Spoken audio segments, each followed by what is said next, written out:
Got a day in the life video coming up. I've had probably one of the most challenging weeks I've had in business in a long time, which I'll explain later on in the video.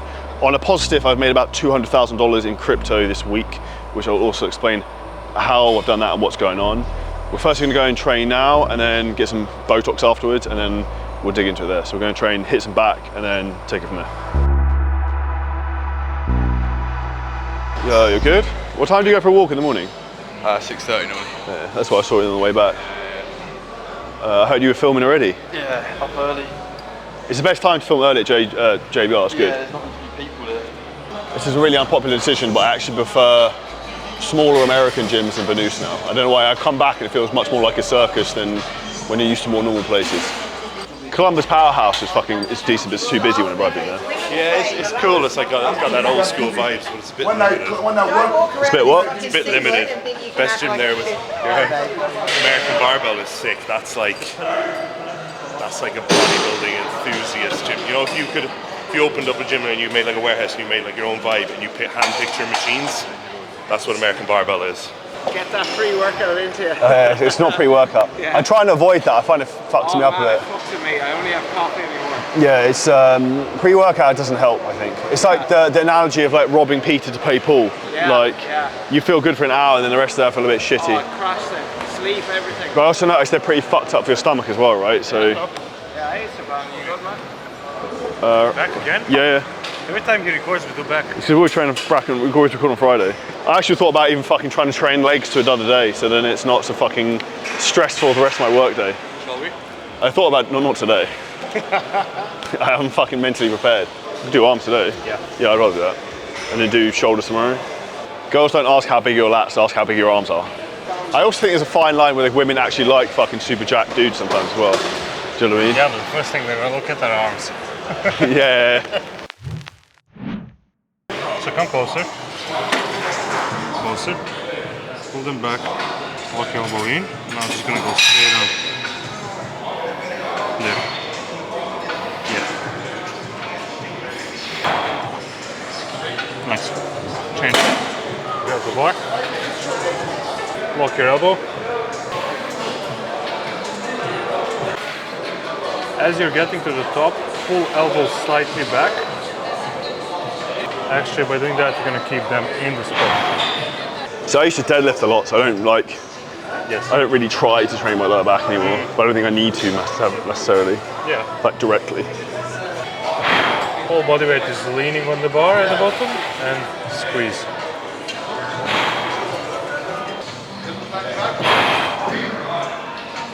Nice. Change. Straight in? Yeah, that's good. You have to give me the signal. The reality is, money's made in crypto when you buy, not just when you sell. So like, people who bought last year, 100%. you do whatever the fuck you want now. Yes. And they'll be like, my thing is so much just don't fuck it up. I've got a load of Bitcoin I want to get rid of, into other stuff, but other than that, I wouldn't do anything else really. And yeah, it's really funny, like, it's really opposite of what it should be. Oh, 100%. When it's slow, everybody is away. But this is human psychology is fucked. Because like, market crashes, everyone sells. Yes. Market crashes, you should buy. So it's learning to be brave in the fucking situation of fear. Yeah. That's cable coil. Just got arms like Joe. Yeah, elbows back.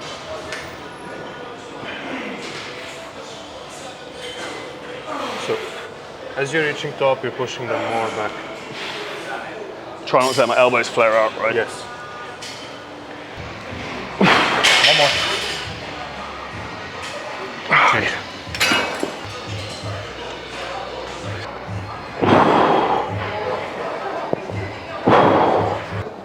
Nice. Jesus Christ. Is there another one? This is the fucking worst thing about this gym. Let's go. Hammer curl? Yeah.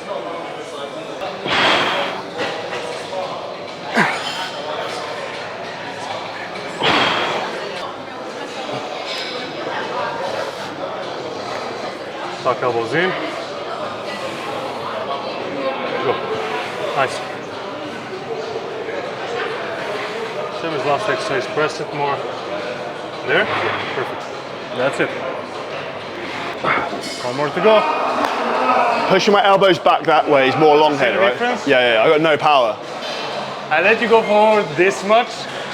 It was already easy, you know? It's like the difference between like there and then like there. No. Difference literally between here and here for you was like 2 worlds. That's the biggest part of your tricep as well, right? Like, Yes. Major part of them also. I like go-karting. The problem is that if you're heavy, you're fucked. Yes. You got massive weight. You see the weight disadvantage straight away. Like every time we would just have straight line, I would just see people passing me. How much Joe would be, right? He's like 70 kilos or something. 70 and 63. Fuck me. Bro, I'm like nearly fucking double. 100%. That's like having a fucking, what's that, like 6 20-kilo plates in the car, Yeah. nearly. We'll have a race. But you should weigh everyone's car down so everyone weighs the same. Again, it's all about the corners, no? Yeah. But then you got weight in the corners, it makes it worse. Would you let me give him my phone? I need to put some of my stories today. Yeah.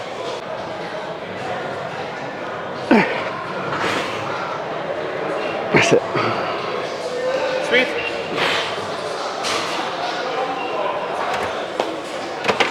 Done?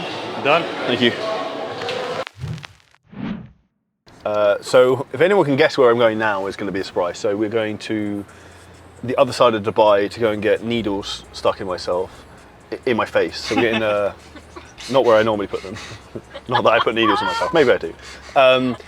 So we're going to, comment below if you can guess where we're actually going to get Botox, because this is like the game is to be like Peter Pan, so that like you're 34 but you look like 24, and hopefully it's going to get fucking sunnier again so I can get tanned again.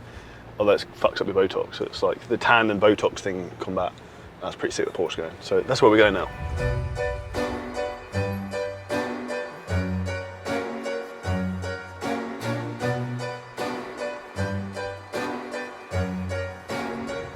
Charlie Johnson? It's your first time to do Botox?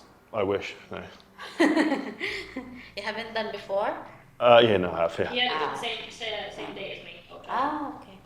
Maybe she thinks my skin looks so good that I have never had Botox, but that'd be a lie. Do you reckon they could do calf implants while we're here? Your calves are not bad at all. They're not that bad. No, They're better than I just get ribbed for it.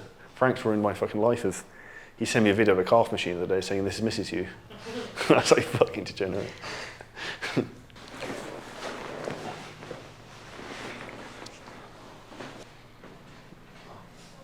Should open. She's going to try and sell me a hair transplant. He wants a calf implant. Yeah, I'll take that. Just leave that, yeah. Okay. Frown. Up. Just make like this with your eyes. No, with eyes. Smile. Okay. No need to make anything anymore. Fuck me. Okay, don't worry. You can say whatever you want to say. I forgot how much that hurts. But with each one you will say it? No, I need one.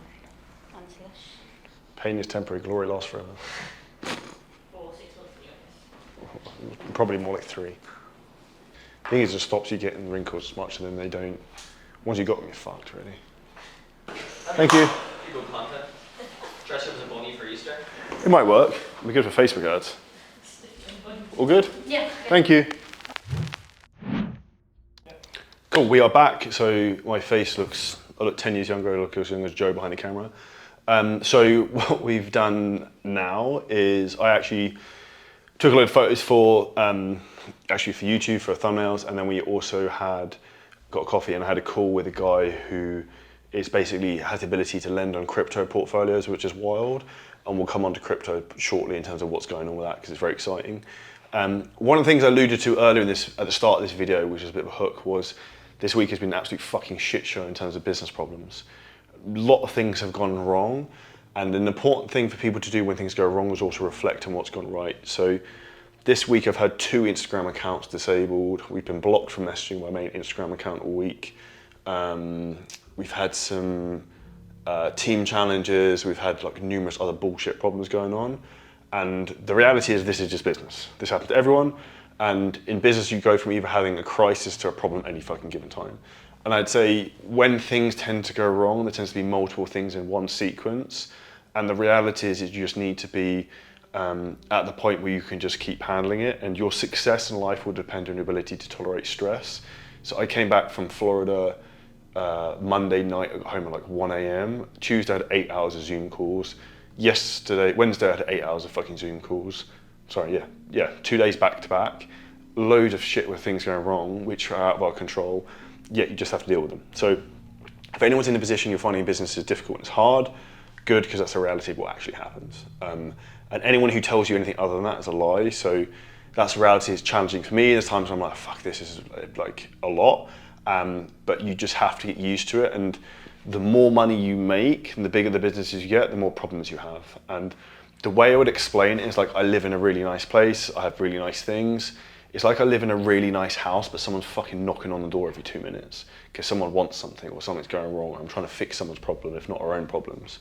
And that would be an analogy I would try and think about. So you don't tend to get huge amounts of peace the more success you get at the moment from my experience. In terms of positives, we've done a couple of fucking sick things. Firstly, the crypto market's gone mental, so I've made about $200,000 this week. And then we've also set up an AI chatbot, which has booked 5 calls that have closed in terms of fitness clients signing up. This is fully automated, where someone messages our chatbot, we can have a full conversation with them and book them for a sales call, which is fucking wild, and I've never seen anyone do this before. So this is going to change the game in terms of for online fitness coaches, and also going to solve one of the biggest problems that we all have, which is in terms of having shitty employees who are difficult to deal with, or who are consistent and then inconsistent at periods. And that's one of the biggest problems that we've struggled with. So that's been a huge win. And then we've got a couple of other big projects we're working on, one of which is a $10,000 fitness program we're going to be selling on a VSL on Facebook ads. So we will let you know how that goes. So what we're talking through now is crypto degeneracy. So one of the positives this week is crypto market. So my portfolio is floating around 820,000. If you look over the last 30 days, it went from, in this portfolio, I have got some other stuff, went from $500,000 to $800,000, which is ideal. And you also notice it crashed and then it shot back up. Now, what actually happened when it shit the bed around here, here's a really good saying when it comes to money.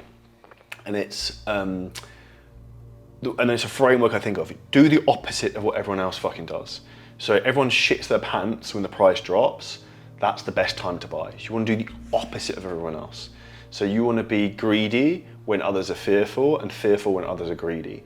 So something I've already noticed, and I start to get concerned and I start to want to sell, which I'm not selling yet, but it's starting to think about it, is that in the next few months, is when everyone starts asking you about crypto and asking you about crypto prices. That's when you know, like, the consumer mainstream money is coming into it, and then people are FOMOing in. And ultimately, now is the highest risk time to buy in the last 2 years. Does that mean you should buy crypto? You can still buy crypto. It doesn't mean it's a higher risk than it was a year ago. Yes. So, like, to give you an example, if I get Joe to show the screen again, this is a coin Solana, and this is the all-time. So what actually happened, and this is a true story of how I fucked up before, I bought some Solana in 2021 around here, some $140, $150, right? Which is actually ironically where we're about now. I bought quite a lot. It went all the way up to $250. And then what happened? It came all the way fucking back down. All the way down, all the way down, all the way down, all the way down, all the way down to fucking like $12 at one point, $11. Now, what did I do? Yes, this was fucking annoying, and I was going to sell it around, where was it?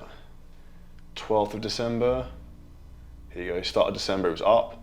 Here is when it fucking crashed. That's when I was going to sell, was around this period here, and it just never came back. So I just held on to it, and in crypto, you only lose money when you sell. So what happened, when it got down to fucking $11, $12, which it did, bear in mind, I had already bought it $150 before. What did I do? Everyone was thinking Solana might go to $0. It actually went to $9 at fucking one point, which is mental. I started buying it again at $12 because it was so fucking retardedly cheap. So the Solana I bought at $12 is now worth $147. So like this is fucking just accumulated over this long shitty period here, and it's now starting to go back up again. And it's about halfway to the all-time high of where it was before. And realistically, the likelihood of it going past that again is very high. Does that mean that I think that's guaranteed? No. Am I gonna necessarily wait to that point? Probably not. The goal is to like get out cryptocurrency alive and take the fucking money and run, because this can fall apart in a fucking 2-3 days. You can lose half the value of everything you have. So not financial advice to do what I'm doing. This is an educated gamble for anyone who's fucking doing it. My opinion, it's going one way, but no one knows day to day what's really gonna happen. And as I said, I think in a previous video, my goal was to try and make $3 million out of this by the end of the year. So I reckon by the end of this month, we'll be at our first million, and then we need to basically 3x from there, which should be on the cards. So exciting time to see what happens with that. And this is a great opportunity for anyone to make generational wealth. Now, who this is definitely not useful for. If you've got less than $1,000, don't put fucking money into this. If you've got less than $10,000, don't put money into this. If you haven't got a significant amount of money, I wouldn't bother. Put your money into learning skills so you can earn more money. You doubling your money with $1,000 makes no fucking difference. If I put $500,000 down and it fucking doubles, that's a significant amount of money, right? So the last thing I'd say for anyone who does put their money in, this is a game of like learning to understand your emotions. And one thing I've learned is not to make trades when I'm tired or make stupid decisions. So if I'm not sure, I just wait and do nothing. And a true fact, the two people who made the most on the stock market trading, people lost their passwords, so they couldn't fucking trade anything. The other ones were people who died and their portfolios were still open, so they didn't trade. So a lot of the time, you're better off just buying good things, holding them, and the price will go up. On all the coins I have, I actually have the highest performing coin of all of them, which is the most dog shit fucking coin out there. It's called Floki. It's a meme coin. I don't know why it's gone fucking nuclear. I don't pretend to know. But I basically bought this in the last bull run. I can't even remember how much I paid for it, but I didn't pay as much as it is now. It's literally just gone fucking parabolic nuclear. So one of the things I actually need to do is log in and set a sell order on this, because fucking me, it's still going. This is going nuts. Like in the last day, it's gone up 43%, which is retarded. So this is due to come down in a big fashion. So this is the type of thing, retardedness you can get with crypto, because some things just go spastic. One thing I would say is don't buy meme coins. I don't know why I bought this at the time, but I obviously thought it was a good thing to understand. In terms of the last piece of crypto advice, Bitcoin halving is 42 days as of this video, 8th of March. What will happen is the Bitcoin halving, the amount of Bitcoin that comes onto the market halves, so the supply, but the demand is going to keep going up. So what happens to things that are in high demand, where there is a scarce amount of the resource, the value goes up. And on crypto, CoinMarketCap, this website, which is free, you can see how high they have a fear and greed index, extreme greed. So this is where like everyone's on fucking parabolic nuclear mood in terms of crypto going mental. So it's interesting times in terms of making money with that. What I'm probably going to do this weekend is actually take some money out of probably Bitcoin and some other coins I've made quite a lot on, because I think Bitcoin I've made like 300% on the money I put into that. I'll take some of the profit and put them into some degenerate shit coins that have potential to like 200, 300x. Because if you get one of those to hit, you could end up with a lucky 100, 200 grand out of somewhere. But that's basically the plan. Now we'll get onto some actual business stuff rather than me wasting my time looking at fucking crypto charts all day. Okay, so the key for you to have a fitness business that you can actually scale is understanding you need a team. So let's say you're a fitness coach. So like, let's say this is you. What we're gonna look at is what's the team you need as the business develops. So firstly, this is what I did. It was me. I learned all the skills. I learned how to make basic content. I learned how to run ads. I learned how to make funnels. I learned how to sell people. I learned how to do all this shit, right? I learned how to coach people. So the first thing you need to do, in my opinion, is in terms of I would hire is an editor. This is the first person I ever hired. Because the first thing you need in business, marketing becomes for sales. Because you can be great at sales, if you're shit at marketing, you've got no one to sell. So the first thing I would do is I'd hire an editor. You can get one of these from the Philippines, $5 an hour. Now, what I actually did is I didn't hire a cheap ass fucking editor from the Philippines. We have got two of these, no offense, Jason and Alex. You're very good. But I also hired, the first person I hired was a guy called Mike from the UK. He did all of my videography, he did all of my editing. I think I paid him £1,500 at the start. So that was the first person I ever hired in terms of any outgoings. The second person I hired, setter. So I started actually, because like many people do, and this was a long time ago, I had no idea how to run setting teams, no one taught me. I paid a lady in the Philippines, to do my setting. And I think we started around $1,500 a month. And she would do some of the call bookings for me, I would do some of them. Before this, I actually had a guy who worked for me, Corel, some of you guys might know, and I think I was paying him like fuck all, like $5 an hour as well to do it. So $5 an hour, I think a combination of the two of them. So realistically, when I first started my business, it was me. I did everything, book calls, close calls, up to like, this is you, up to 10K a month probably. That's what I did. The reality is if I was smarter, what I would have done, I would have hired a setter sooner, I'd have hired an editor sooner. As soon as you get over about 3 to 5K, I would do that. Now, say you're making $10,000 a month, pounds a month, fucking euros a month, whatever you want. Not dirhams because that doesn't count. So what do you basically do next to get to the next level? You do more of what works. So the two platforms you want to use, in my opinion, that work the best are Instagram and LinkedIn. What do we need to do? We need to book sales calls, we need to close sales calls. We have an editor and someone to make fucking content for us that's going to pull people in. You shouldn't need to scale that and do any more than that. All you need really is more resources here and setters. The only other thing I'd recommend is admin VA. And the first thing you want to get yourself out of is fulfillment, coaching. So I would start to hire coaches. And what I would do is hire coach one.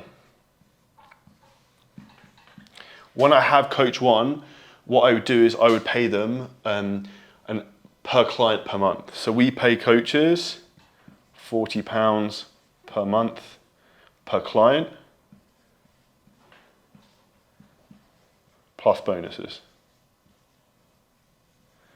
This way, it's physically fucking possible if you run a business online as a fitness coach that you don't make a decent profit. You want to have at least an 80% profit margin. That's the goal in coaching, like fulfillment. This is before we put ads in. Now, this is a base that can get you to 20, 25K a month. Now, to get the business from, say, 10 here, 10, 15, to 30, we do two very simple things. We hire more people here, we hire more people here as the business grows, depending on demand. And the game is, you want to hire a coach before you have a problem in coaching. You want to hire a setter before, earlier than you think in terms of getting a new one on board. So if you've got Instagram and you've got a busy account, I would have at least 2 setters on that. And if you're going to something like LinkedIn, I would then also have a 3rd set on that. So you could potentially have 3 setters here. That might cost you $3,000 a month, for example. Coach is going to be £40 per month per client. Content's going to cost you maybe $1,500 a month, maybe $2,000 a month. And then what I would also do is have an admin VA. They're cheap as fuck, like $5 an hour. Probably going to cost you, let's take that out. Probably going to cost you $600 per month. So very, very cheap, lean business model. And to scale this up, when you're at a point now, you've got 2 setters, debatably 3, you've got 2 coaches doing 20, 25K a month. What do we then add in? Da-da-da-da. We put the whole fucking thing on steroids and we add in Facebook ads. Now, how much do I spend on Facebook ads, Charlie? It depends. If it's profitable, you spend more. But what I would suggest is you start £20 per day per campaign. So that's £600 per campaign per month. You could start with 2 as a bare minimum. So say you do this times 2, that's then 1,200. And that's basically the start of the game. The type of Facebook ads, which is a whole nother video that I can do if you guys want me to, and I can actually draw that on a whiteboard. If you want to see that, comment below. There's also some information for our Facebook ads blueprint, which is completely free in terms of how you can run your Facebook ads. If you check that in the description, you get free access to that. That will basically show you how to set this up yourself. But if you want, I can show you that in another video. But this is basically the overall setup of what you need to get to a business to 50K a month. So you start, for you to get to 5, 10K a month is you, then bring in editor, bring in one setter. Editors pay $1,500 to $2,000 if they're doing video filming as well. Setters, $5 an hour, or I paid a company $1,500 to handle it for me. I would ideally get a setter to work for you full-time and train them. When you then start to scale, you want to get out coaching as soon as possible. Hire coach 1, £40 a month. When they start to get too busy, hire coach number 2. You get an admin VA as soon as possible. Roughly cost me $600 a month. And what you want to think about is the value of your time. Your time is worth more than $5 an hour. Time is worth more than $5 an hour. Time is worth more than $5 an hour. Your time is the most powerful resource you have, and this is the framework you need to basically get a business to scale. Any questions to that, let us know. We're now going to take a team call. Well, so yeah, this is the one with Mike Thurston. Yeah, so if we did a better thumbnail on it, and then Oh yeah, 100%. and change the like outlier scores massive. So I would put that in the Slack channel and ask Nolan what he thinks we should video title that at. I think we'll probably need to go through and cut the start a little bit, put that dramatic start. Yeah, 100%. Obviously, it'd just be the outro is going to have to be changed from this, but that's not hard to do. Upscale it in with some AI software, make it 4K. Content that's just sitting there that is free traffic. Yeah, that's crushed it. How's that doing for views now? Is it still picking them up? Just little blips. And these probably are they are still coming from your channel, so they've clicked on that to watch it from potentially another video. This video is on the back end of a lot of other videos as well, with the end card and stuff, so hopefully that shoots some more out. This one did just as good. Is there anyone in the pipeline who you think in follow-ups who's in life still? I've messaged him, I've reached out to him and he hasn't come back to me. Said he'd be in, but obviously Cosmin again, it's gone quiet. He's the one that actually met you in Dubai, so I don't know what you said to him, but he was super keen before. Bro, I didn't say anything. One of the clients, I didn't know who it was. One of the clients was selling him. I didn't fucking say anything. No, I'm joking. Just joking. Farah will be in once she's finished her random bit of pieces going on at the moment. So they're in the Pipeline. Yeah, it's just frustrating not coming across at the moment. I think what a lot of them need is they need a trigger, right? They need a really shit month, or they'll see someone they know suddenly do really well, and then they'll be like, fuck. She's gone from 13K up to 16 in 6 month period, and then back down below 13 again. So she's like, what's going on? And she's getting a bit frustrated, I think. Well, because it's just do the same thing more, and it's not working. I think they're out there, it's just trying to lure them in. The fact we're getting inbound messages as well to Leighton as well just shows that these are in there. I think we just had a bit of a wanky week for various things going on. You're gonna get periods like that. Just so everyone, I spoke to someone else in the industry and they're having the same issues this week as well. Really? Yeah. So you know who's out here with me out here, but they're having the same. Oh, okay. On other fronts as well. All their stuff's been really quiet. They've got obviously selling my customized stuff as well. It's all really quiet. So this is fucking baller. So this is now in Club Paddle.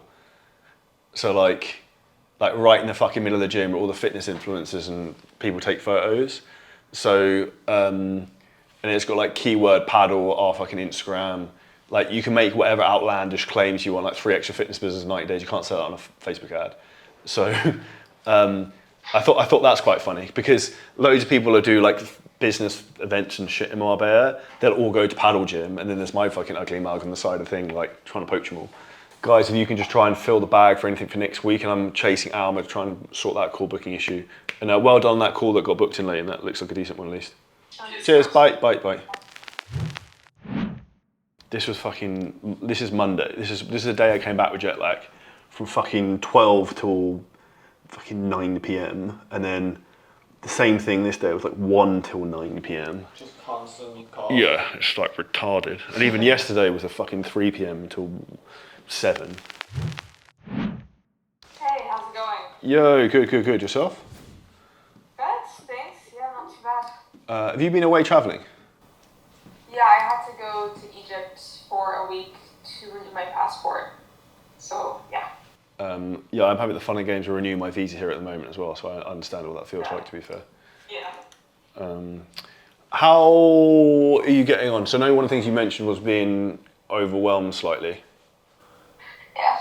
It's overwhelmed, but I think I'm doing, it's like self-inflicted almost. Okay. I think it's a mindset thing, I think.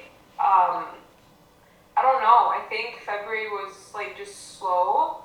Show rate was lower, closing rate was lower. Even though my closer was doing well. Yeah, I just felt like I could have done better. You know, I think after like January being so good, I was like on a high, and then February was so shit as well. And just being in Egypt is terrible for me. Why is that? The mindset side of stuff, or? I've not changed anything practically speaking. So yeah, that's why I just feel like it was a bit slower than I wanted it to be. It's not bad. Like, I don't have a bad month. You know, like, 123 grand is still fucking sick. But yeah, I just feel like I could. So one thing I'd say is like take context from what you said. If you said that a year ago, you'd be like $123,000 a month is shit. Like you'd be the fucking happiest person in the world. And if you also look, January had 2 more days than Feb anyway. So like that factors into it. So even if you look at that, that's going to be, it's not that much of a difference then. So I wouldn't be too overly concerned with it. Like what you said in terms of like the mindset side of things, I've seen it a lot recently. When it happens to me is when you're actually why I won't go and stay anywhere that's shit. Like if I go somewhere, I have to stay in a really nice hotel. Like so my mindset is like abundant in like in a fucking good place. Whereas if I go and stay in like a cheap Airbnb or a cheap hotel, I don't feel crap. So then I think it affects your performance. Whereas if you're in a really good mood and you're in like a baller hotel, like whatever, you'll close more calls and make more money. I feel like my closer is even doing better than I am now. So I feel like she wants to do so well, so bad. She's putting in so much more effort than I am. So yeah, I'm happy that like obviously she wants to quit her job this year. So hopefully like when she comes in full time. The one thing you just have to be careful is like nice thing about trying to fix that show rate. I would definitely put something like that in because the quickest way to take someone from enthusiastic to not enthusiastic is like they have 6 calls booked and 1 shows out of fucking 6. Particularly if she's working outside of her hours, so I would just keep a close eye on that because like your job a lot of the time then is almost to like Mr. Motivator to keep her fucking hyped up all the time. Yeah, exactly. So I'm going to implement that cancellation fee thing. I think it's a really good idea. And then, I don't know, I think I'm good. I think I know what I need to do. Like, I'm focusing literally mainly on Instagram. LinkedIn, if it works, it works. It's very difficult for it not to work, but I don't let it distract you. So almost like I'd have the setter set up. He's worked for Adam before, so he knows what he's doing. Give him like the playbook and be like, you go off and execute, and then just like review it weekly. So that's a wrap of full day in the life. We are here at Dubai Marina Friday. Sunset is about to set.